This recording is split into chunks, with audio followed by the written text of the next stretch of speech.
Buenas tardes, compañeros. A nosotros nos tocó exponer cultivos. El equipo está conformado por Efren, Jorge Ibarra, Juan Carlos, Rosalba, Fernando y Diana. ¿Qué tal, compañeros? Muy bonita tarde. Pues nosotros somos el equipo número 3, conformado por 6, integrándome yo, 6 de los compañeros. Nos tocaron varios cultivos de la región, pues de los cuales nada más 6 vamos a exponer. En lo personal me tocó exponer el tema de la zarzamora. Pues bueno, sabemos que como capital o fuente de empleo de aquí de la región es lo más importante, las frutillas, ya que pues se colocan los Reyes Michoacán a nivel mundial como el productor número 1. Pues aquí un poquito de la información de dónde nos localizamos, dónde está ubicada la ciudad y a sus alrededores. Y pues bueno, aquí nos localizamos al centro oeste del estado, en las coordenadas 19.35 de altitud norte y 102.28 de longitud oeste. Pues no me voy a ir muy a las extensas, ¿no? Voy a resumir un poquito. Pues aquí en la región se puede considerarlo de grandes privilegios por la abundancia de agua. Aquí estamos hablando que bueno, estamos en el país subterráneo de lo que es el área de frutillas.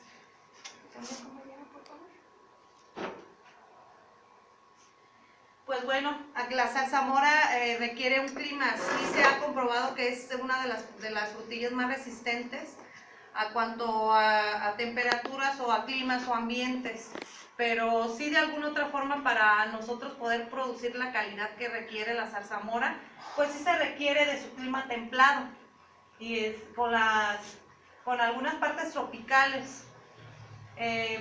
La precipitación pluvial anual es de 900 mililitros a temperaturas que oscilan de 15.6 a 31.6 grados centígrados. En el municipio dominan los bosques como el tropical y pues un poquito de información también, lo que es la cultura como pues lo que tenemos aquí en nuestro ecosistema.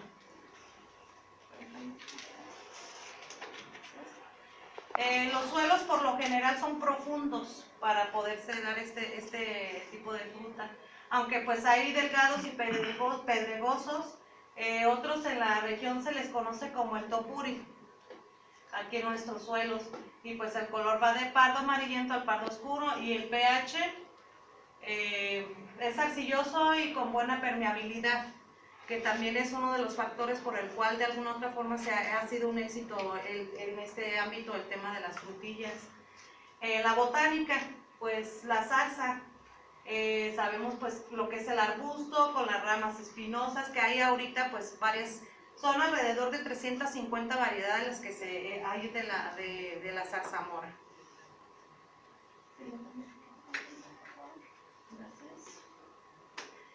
También aquí es un poquito de cómo es la frutilla, de pues cómo es su taxonomía, cómo es físicamente, pues esta rica fruta. Gracias. Pues su taxonomía, aquí como les comentaba ahorita, pues que eran alrededor de 350 especies. Aquí están pues las principales y pues aquí su género, su familia, pues es de la familia de las rosáceas, su reino el plantae, su género del rubus.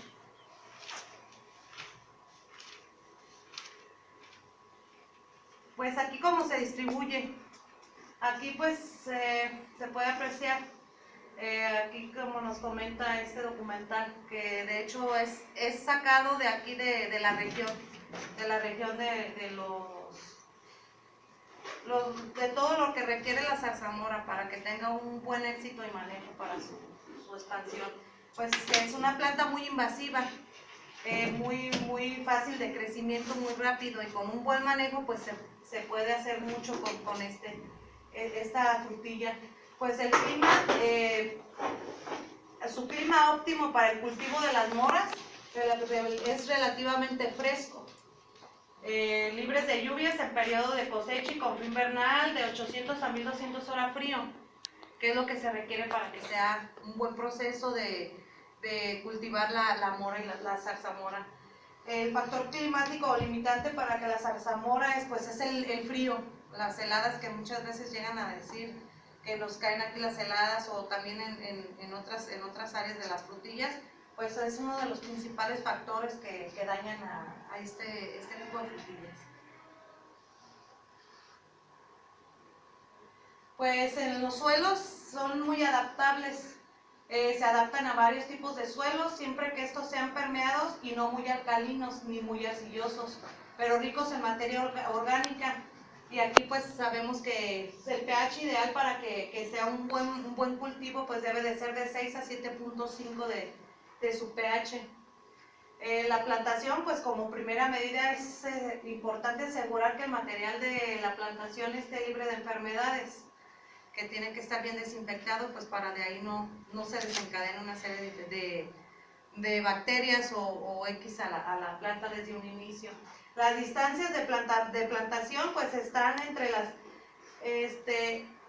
la distancia entre plantas nunca rebasa el metro, quedando en 40 centímetros lo más aceptado, y entre hileras de 2 metros, con esto se aprovecha mejor el terreno. Entonces aquí pues también digo un poquito esa información, que también es muy importante el modo de plantar y a qué distancia se tienen que plantar.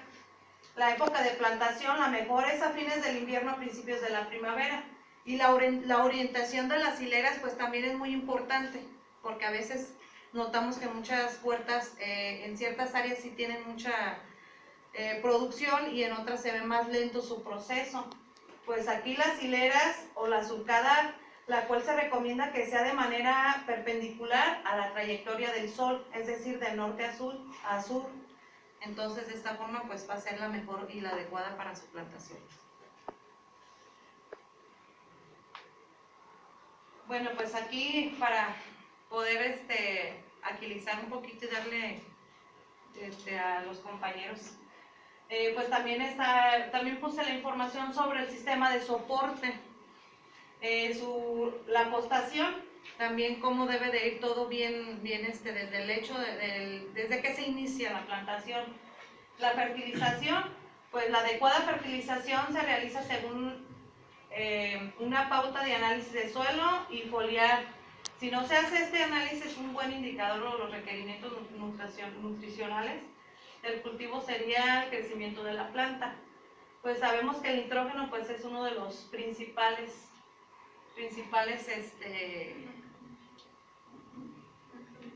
macronutrientes que ocupan pues la gran cantidad de frutas, o hablándose en todo ámbito, ¿no?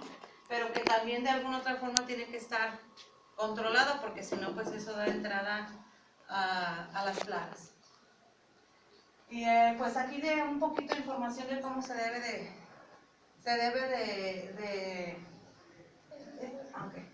pues la fertilización adecuada de esta fruta.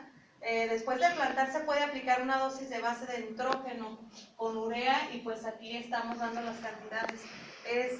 Esta información es verídica, es lo que se aplica actualmente. Me dio la tarea de hacer una investigación en campo, y pues de alguna otra forma pues esto es verídico, es lo que se aplica en estas huertas, todo lo que se le aplica. Y bueno, pues por nuestra parte, por mi parte sería todo, y pues aquí a continuación viene otro compañero de mi equipo a seguir exponiendo. Gracias. Bueno, mi nombre es Efren, a mí me tocó el cultivo del arándano. El arándano se trata de un arbusto de 0.4 metros de altura, cuyo nombre científico es Balsium sp, perteneciente a la familia Ericaceae. Bueno, aquí están unas características básicas de esta planta. Son hojas alternas y denteadas con peciolos cortos. Las flores son péndulas y abren solitarias. La axila de las hojas, el cáliz es de 4.5 dientes de arbusto, la corola esférica. Las raíces es bajo tierra, es una raíz que no se desarrolla mucho, realmente va casi por encima del arándano. El hábito se distribuye la mayor parte por Europa, Asia, América Central también, Canadá y Estados Unidos. Es una planta importante desde el punto de vista ecológico porque de ahí surge mucho el humus del lombriz. Los requerimientos climáticos, perdón. Los arándanos crecen mejor en suelos alcalinos que sean de 4 a 5 pH.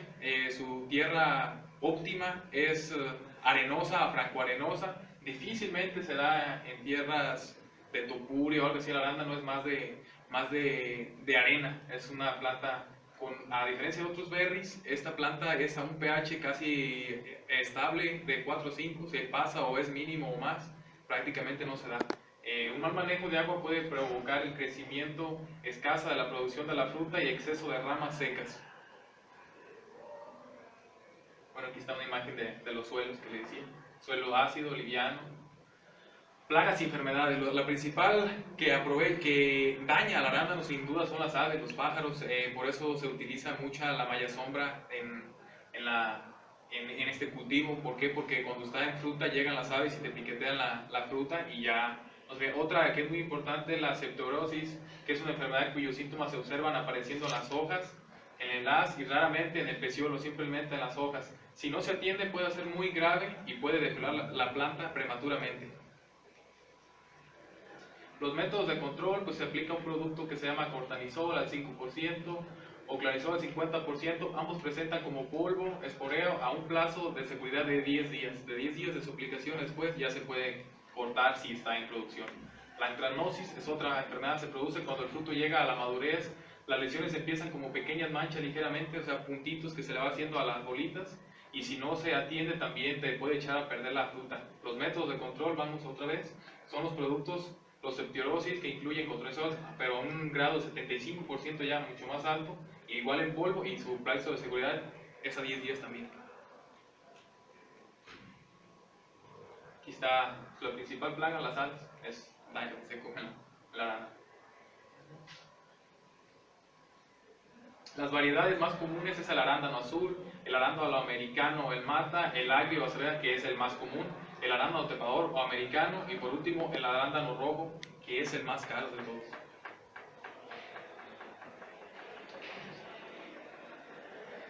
Están algunas imágenes de variedades de los arándanos.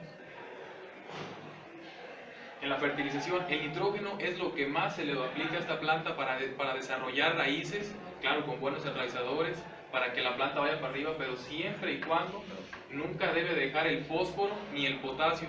El fósforo, como todos sabemos, le da protección a la planta de las enfermedades. Si agregamos nitrógeno solo y sin nada de fósforo, probablemente la hagamos muy susceptible a las plagas. Ya con una aplicación revuelta entre fósforo y nitrógeno, le damos crecimiento, pero además la fortalecemos las raíces con el fósforo. Y aquí está pues algunos de los que se le aplican. Yo, por ejemplo, ahí en la huerta donde estamos tenemos un pedacito de arándano y pues esto es lo que más he visto que se le aplica. Las propiedades medicinales, para acabar, es una planta que tiene muchas propiedades medicinales. Es buena para los diabéticos, reduce el azúcar, previene infartos, es muy saludable, así es que hay que comer mucho arándano. Bueno, eso de mi parte sería todo y gracias. Buenas tardes, a mí me tocó exponer lo que es la frambuesa. Es un cultivo muy parecido a lo de la zarzamora. Les hablaré un poco de cómo se cultiva aquí en la región.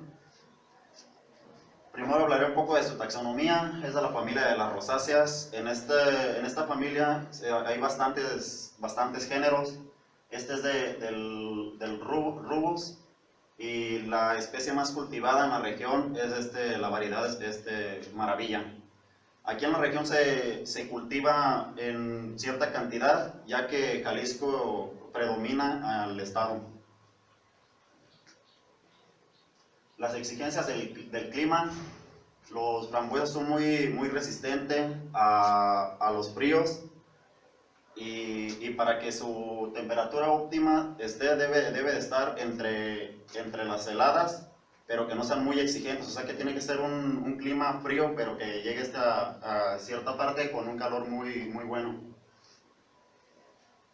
Y en las exigencias del suelo, también es un cultivo que es muy exigente, ya que no tolera los encharcamientos. Para este cultivo debe estar la tierra muy suelta, ya que sus raíces son muy superficiales y tenemos que tener un pH que sea neutro o ligeramente ácido.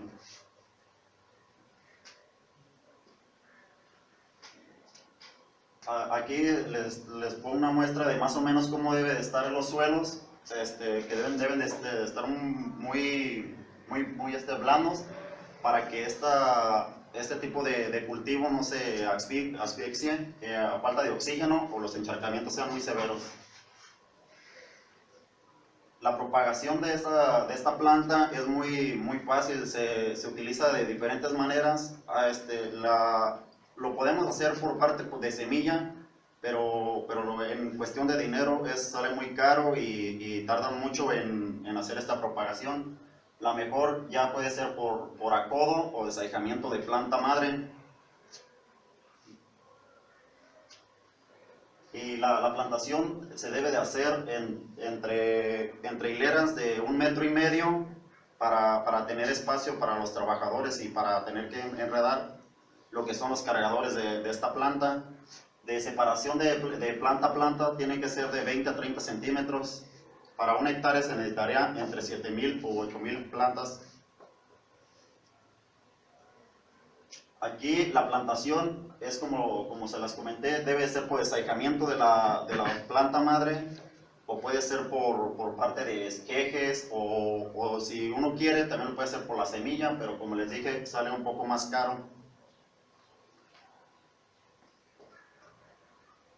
Para los de vivero, ellos utilizan más la parte de la raíz. Ellos sacan la raíz y la parten en trozos, y esto les ayuda a que la planta que va a salir tenga las características igual a las de la madre. Y eso es una desventaja que también tiene la semilla, de que no siempre sale con las mismas características y tu cultivo puede variar bastante. El laboreo del suelo: se debe hacer un surcado similar al de la zarzamora. Este debe de estar muy flojo y se tiene que acolchar para evitar malezas y que se evapore bastante la humedad del suelo. Cuando nosotros estemos trabajando el suelo de la frambuesa, tenemos que cuidar mucho lo que son las áreas por donde pasa la gente, ya que por exceso de estar caminando por encima podemos hacer que el suelo se compacte, y a la hora de quererlo aflojar vamos a mochar las raíces de este cultivo, ya que sus raíces son demasiado superficiales y se encuentran por lo regular en el área donde se pone el acolchado. La poda es muy importante en el cultivo de la frambuesa y se tiene que hacer de manera muy eficaz, ya que debe de ser personas que ya hayan trabajado en este cultivo o que le puedan dar ¿cómo les digo? Que les puedan dar una enseñanza de cómo hacerlo perfectamente, ya que cuando la zarzamora ya dio su fruto, para el año que viene la misma planta nos servirá de nuevo, pero se seca esta planta. Entonces lo que nosotros tenemos que hacer con unas tijeras, agarrar y hacer un corte transversal. Este corte sirve para que el agua que caiga de la lluvia o cualquier encharcamiento que se haga se deslice de una manera en que no se encharque.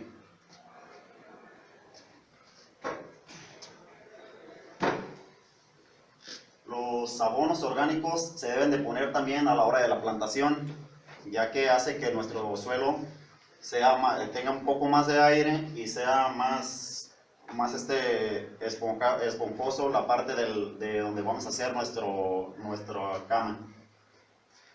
El abono, debemos mantener un nivel muy bueno de lo que son los tres elementos, que es el NPK.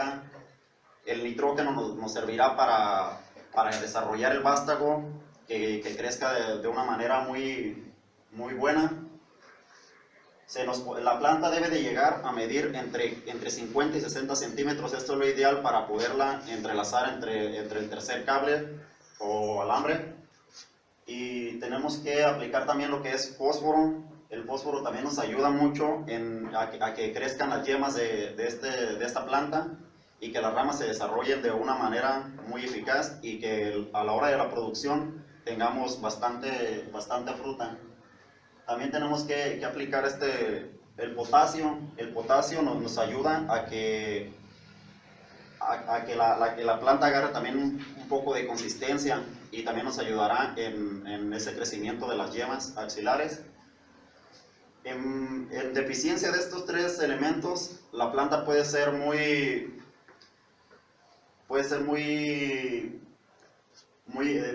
tolerante o muy intolerante más bien a plagas, ya que el nitrógeno no lo debemos de aplicar de una manera muy excesiva. Y también tenemos que hacer un análisis y tratar de ver qué es lo que nos falta. Yo no les podría decir aplícale tanto de nitrógeno o tanto de potasio. Para eso tenemos que hacer primero el análisis y ver de qué es de lo que de que tiene deficiencia esta planta. En el frambueso el riego también se hace por lo que es por cintilla o por manguera, por goteo. Se tiene que hacer con la separación que les dije de 20 a 30 centímetros. El riego también tiene que ser muy frecuente, en poca cantidad, para que los minerales o que le pone uno no se deslaven y se queden más rato en ese suelo. Hay muchas plagas y enfermedades que atacan este cultivo. Por ejemplo, aquí le puse algunas enfermedades y algunas plagas, como los áfidos o los pulgones, los gusanos del fruto, y en enfermedad de la roya y la verticulosis. Estas son enfermedades que se han registrado mucho en esta región, en este cultivo. Sería todo. A continuación, Persea americana, comúnmente lo conocemos como aguacate, palta, abocado, entre otros nombres, incluso en la manera de gramática también. En el caso de aquí es con G, U, A, y en otros casos lo podemos encontrar también como H. También esto va a depender de acuerdo a la biografía. Se dice que pertenece a la familia Lauraceae. Prácticamente viene de origen de Centroamérica o Suramérica. También se conocen como tres razas, dependerá de la antillana, guatemalteca y mexicana. Su distribución viene de 30 grados latitud norte a 30 grados latitud sur. Prefiere en climas lo que son tropicales, subtropicales, mediterráneos, semidesérticos, y su ciclo vegetativo es perenne. Persea americana, de acuerdo a sus requerimientos edáficos, dice que el suelo más recomendado es el de textura ligera y profundos, prácticamente bien drenados. En la región encontramos pues los que son suelos andosoles. Es por eso que Michoacán es muy bueno en el cultivo del aguacate. Se dice que también se pueden cultivar en suelos arcillosos, franco-arcillosos, siempre que exista un buen drenaje. El cultivo del aguacate no tolera para nada lo que son los suelos húmedos. Se dice que incluso en tiempo de lluvia, y si queda lo que es un charco o así, puede ocurrir putrefacción de las raíces, y con esto obviamente va a generar plagas e enfermedades. Persea americana, de acuerdo en el pH, se dice que vamos a hablar de la raza mexicana, se desarrolla en un pH de 6 a 7.5, prácticamente vemos que es algo neutro. La antillana y la guatemalteca lo hacen en un pH de 6 a 7, tolera menos alcalinidad. De acuerdo a la humedad, se dice que requiere regímenes pluviales de 1000 a 2000 milímetros de lluvia. En el caso de la raza antillana, de 1800 a 2000 milímetros anuales. En la guatemalteca, de 1000 a 1500 anuales. Y en la raza mexicana, de 800 a 1000 milímetros anuales. Prefiere una distribución más o menos uniforme, de acuerdo a su zona radicular, sin extenderse de humedad para evitar problemas fitosanitarios. En el caso de la temperatura, se dice que la mínima que tolera es del 10%, la máxima de un 35%, con un óptimo de 25 a 30%. Esto viene de acuerdo a que es su óptima para producir fotosíntesis, energía, de acuerdo a lo que vaya ocupando el cultivo. Se dice, en el caso de las tres razas, se dice que las temperaturas mínimas no deben de llegar a menos 5 grados centígrados. El aguacate requiere de mucha insolación para llevar a cabo su ciclo. Persea americana, metros sobre el nivel del mar. Se dice que la raza antillana va a depender de 0 a 500 metros, la raza guatemalteca de 500 a 1500 metros y la raza mexicana de 1000 a 2500 metros. Claro, actualmente ya se adapta a las zonas. Sabemos que no precisamente a estos metros sobre el nivel del mar, ya se han ido adaptando a varios lugares. Aquí encontramos también una tabla donde encontramos a México como el primer productor de aguacate, en segundo lugar a Chile, Indonesia, República Dominicana, Colombia, Brasil, Perú, España, Estados Unidos y por último Sudáfrica. Requerimientos nutricionales. Es recomendado, como cualquier otro cultivo, realizar un análisis para saber qué tenemos y qué no tenemos y qué vamos a aplicar. De no realizarlo, se recomienda aplicar en banda anillada, como lo mostramos aquí en la imagen. Prácticamente la banda anillada va a tener el mismo extensor, lo que es del follaje del árbol. Se dice que la fórmula tradicional en proyección de la siguiente manera: todo el fósforo va a depender de fósforo y microelementos, 25%, 70% de nitrógeno y de potasio al inicio de temporada. Estamos hablando de temporadas de lluvias. Y aplicar el resto, 1/3 de nitrógeno por cada potasio. Vamos a estar aplicando 1/3 de nitrógeno ya después, consecutivamente. Preparación de suelo y marcos de plantación. Encontramos dos tipos de marcos de plantación. Tenemos una cuadrada que va a ir prácticamente de 9 por 9 con 123 plantas, o puede ser 8 por 8 con 156 plantas en una hectárea. También la podemos encontrar como 3 bolillo, que prácticamente es porque va en forma triangular. Y esta también va de 8 por 8 con 180 plantas y de 9 por 9 con 142 plantas en una hectárea. Las principales plagas que van a afectar a nuestro cultivo en el caso de Persea americana, vamos a encontrar lo que es el trips de aguacate, que lo encontramos ahí en este lado, y podemos notar lo que son los daños. En el caso de las frutillas hace como pequeñas elevaciones, el barrenador de rama, y lo podemos confundir con lo que es un cáncer. Simplemente con una navaja podemos abrir lo que es la rama y nos daremos cuenta que ahí estaría la larva. En todo caso, o el gusanillo. El barrenador de hueso, que este ya lo teníamos en lo que era la región michoacana, pero ya se llegó a erradicar gracias a los lineamientos fitosanitarios. El trips de aguacate, que está de aquel lado, araña cristalina, araña roja y gusano descarnador. Las arañas los podemos también encontrar como lo que son ácaros.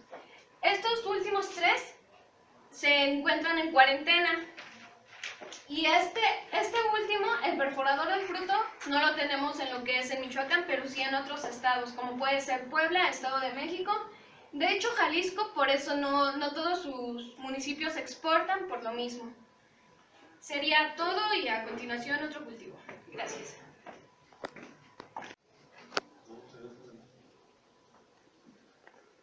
Buenas tardes, yo soy Fernando Esquivel y les voy a hablar acerca del cultivo de la guayaba aquí en la región. Origen y distribución geográfica. La guayaba es considerada como un producto endémico de aquí de las Américas. Se cree que se originó principalmente en la región de Centroamérica, y este cultivo es adaptable a diferentes condiciones climáticas y por eso también ha sido aceptada en otras latitudes del mundo. Requiere de un origen ya sea tropical, aunque también prefiere climas secos. Se adapta a altitudes sobre el nivel de mar de hasta 1500 metros y es sensible a las bajas temperaturas. Los más altos rendimientos se obtienen a temperaturas entre 23 grados y 28 grados. Como vemos en estos requerimientos, aquí en esta región se adecua bastante bien. Es un arbusto siempre verde, frondoso, que alcanza de 5 a 6 metros de altura en promedio, pero si se maneja bien una poda, no debe sobrepasar los 3 metros. La temperatura ideal para su desarrollo está entre los 23 y los 28 grados centígrados. Con un buen riego, la fase de floración y la brotación de los frutos para que estos sean de buena calidad. También este cultivo no tolera las heladas demasiado prolongadas o fuertes. Los suelos deben ser de un tipo arenoso arcilloso y debe tener una buena profundidad porque este tipo de árbol tiene raíces bastante profundas.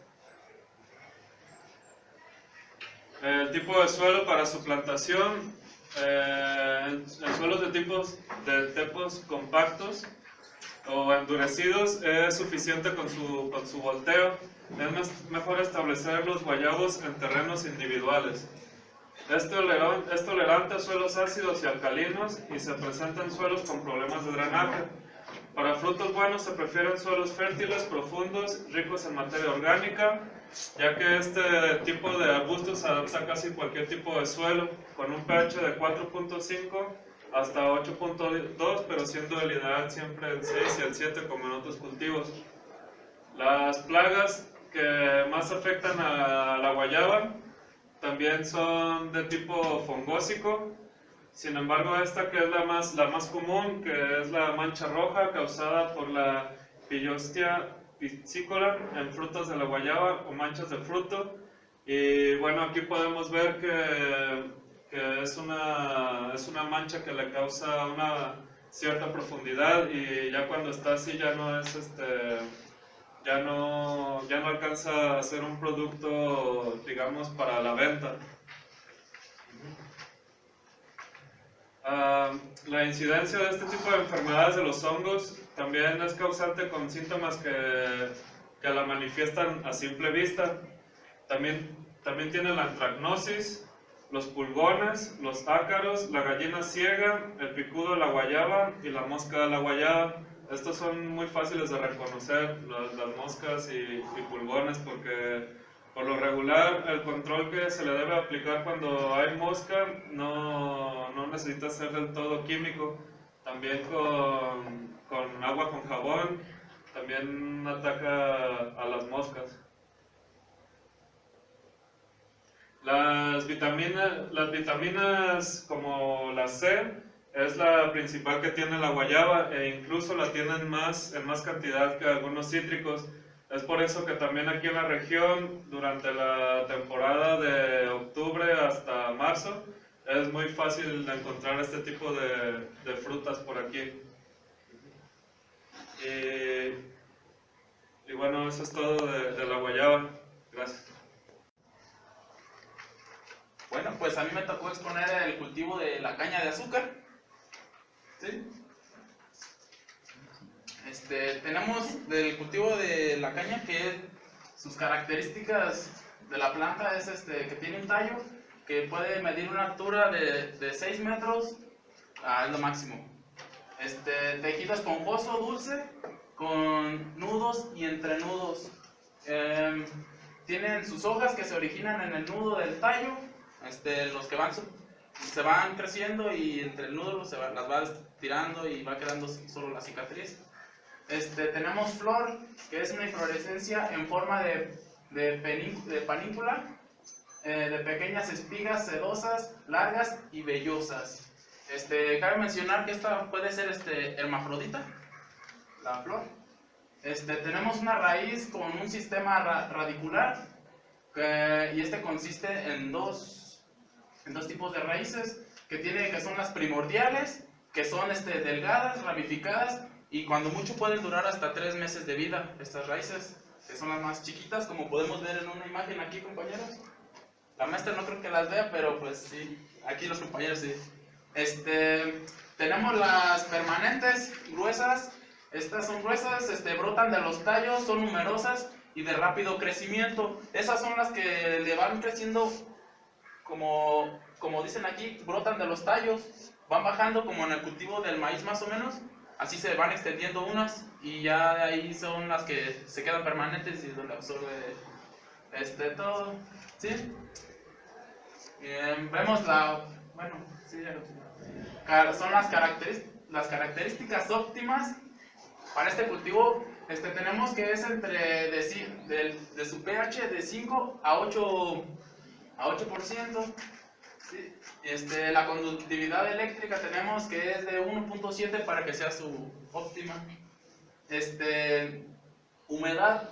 Este cultivo requiere del 15% de humedad para que esté en sus óptimas condiciones.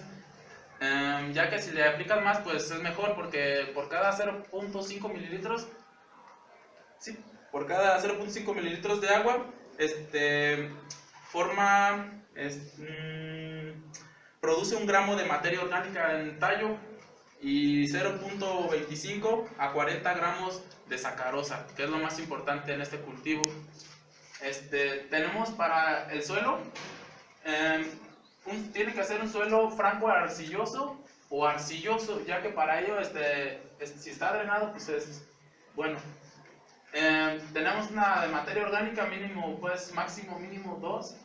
Temperatura de 28 a 32 grados centígrados para que se desarrolle con más plenitud.